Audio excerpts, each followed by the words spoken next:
Oklahoma and Texas set to renew one of the biggest rivalries in college football this weekend in Dallas. Big question is whether the Sooners quarterback John Mateer is going to play. Broke a bone in his throwing hand during their big win over Auburn back on September 20th. Had surgery 4 days later. We've got our college football insider Matt Zenitz as well as Josh Callaway joining us here from 247 Sports. I'm Tommy Tran. Guys, great to be with you. Thanks for hopping on. Matt, I'll start with you. What's the latest in terms of what we're hearing with John Mateer? So we're 2 weeks removed at this point from John Mateer undergoing surgery on his throwing hand. The expectation at that point was that it would be probably somewhere around a month, at least heading into the surgery, before John Mateer would be able to ultimately return for Oklahoma. But then, as we reported, the feedback coming out of surgery was to such a positive level that there was a belief that not only would John Mateer potentially be able to return sooner than that, but maybe even as early as this game against Texas is now coming up this weekend. And there's been, I'll just say, growing optimism just in terms of this being a possibility, even though I cannot emphasize enough that there is nothing final at this point, and there has been no determination made as of yet whether John Mateer will actually play. As of right now, it's just a possibility, which that in itself is a positive thing. So nothing crystal clear, but it certainly sounds like things are trending in the right direction. Josh, does any of this register with you? And you just got done with a Brett Venables press conference today. Yeah, I would echo Matt completely. It seems like with each passing day since that surgery, the belief and possibility that he could really be back for the Red River Rivalry this weekend has grown. And, I can say with complete certainty that John Mateer believes he's going to play this weekend. He believed even before the surgery, and he has attacked his rehab with the fervor that you would expect from him and his personality. He fully believes he's going to be out there this week. Oklahoma is taking it one day at a time. They're trying to, keep things realistic. Brent Venables today pretty much kind of gave a non-update, not really too interested in getting into the nuts and bolts of what's realistic and how likely it might be that John could get on the field this week. But, there's certainly a belief right now around here, and you talk to anyone around this program, that there's a very real shot that he could get out there and play on Saturday. Like Matt said, nothing definitive. It's not for sure, and it probably won't be for sure, truthfully, until literally Saturday to see how that thumb feels at the last possible moment. But the belief and possibility that this could happen, he could turn around in just 2.5 weeks after the surgery and get on the field is real, and Oklahoma fans are getting excited about it, and for good reason, because the possibility is definitely growing with each passing day. That would certainly be a nice boost, but if Josh, threw it right back at you, and I can get Matt's thoughts on it as well, with the backup in Hawkins, what have been the early returns? What's the confidence level if Mateer can't go? The confidence level is still there for Oklahoma. I mean, it's a drop-off, obviously. John Mateer was a guy leading the Heisman race. He's a guy that is considered one of maybe the best quarterback in the country so far this season. Michael Hawkins has played a little bit. He's made 5 career starts. He got the game last weekend against Kent State. Did some nice things, some other things that were kind of still some growing pains, clearly, of a young quarterback who just hasn't played a lot.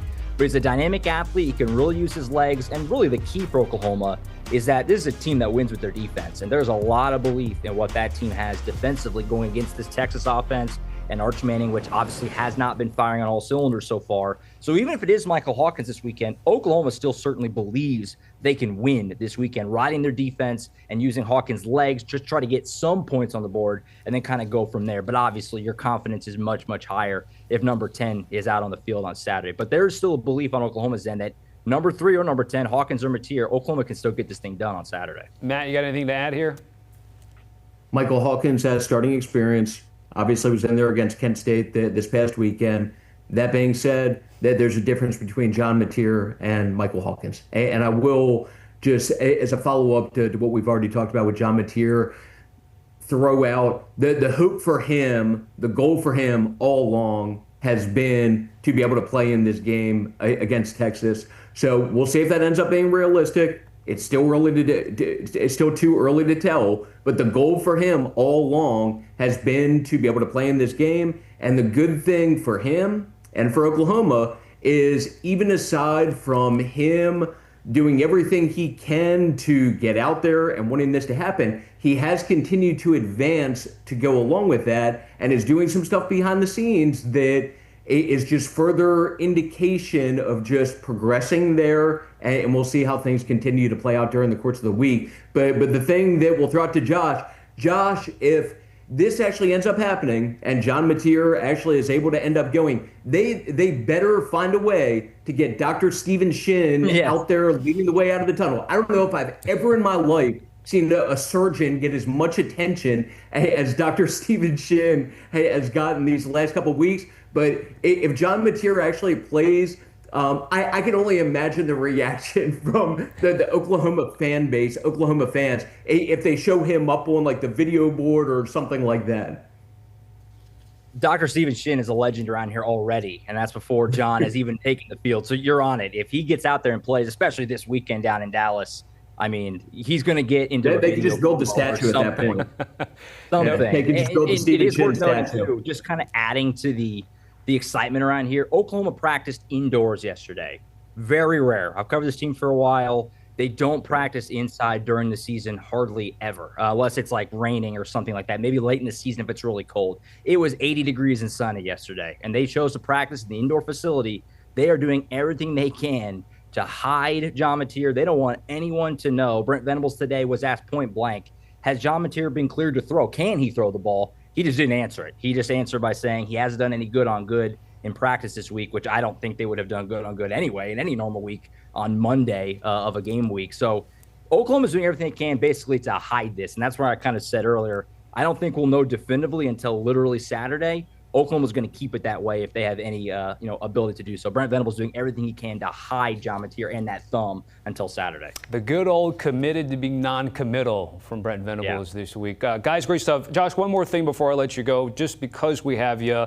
I know we all thought maybe on paper before the season this could be a top 10 matchup. OU certainly held its end of the bargain. Texas, not so much. You've talked to the players as well. How are they approaching this week to this game? Oh, lasered in. This is such a huge rivalry, Oklahoma and Texas. And, everyone remembers what happened last season. The game didn't go well for Oklahoma, 34-3. Texas won down in Dallas. And for this program, this is the game you build toward. And it sticks with you for a full calendar year when you lose it, especially the way they did last year. So there's still a lot of optimism and belief and definitely locked in. I think that they're taking a little bit of some, motivation, the fact that they're underdogs this week.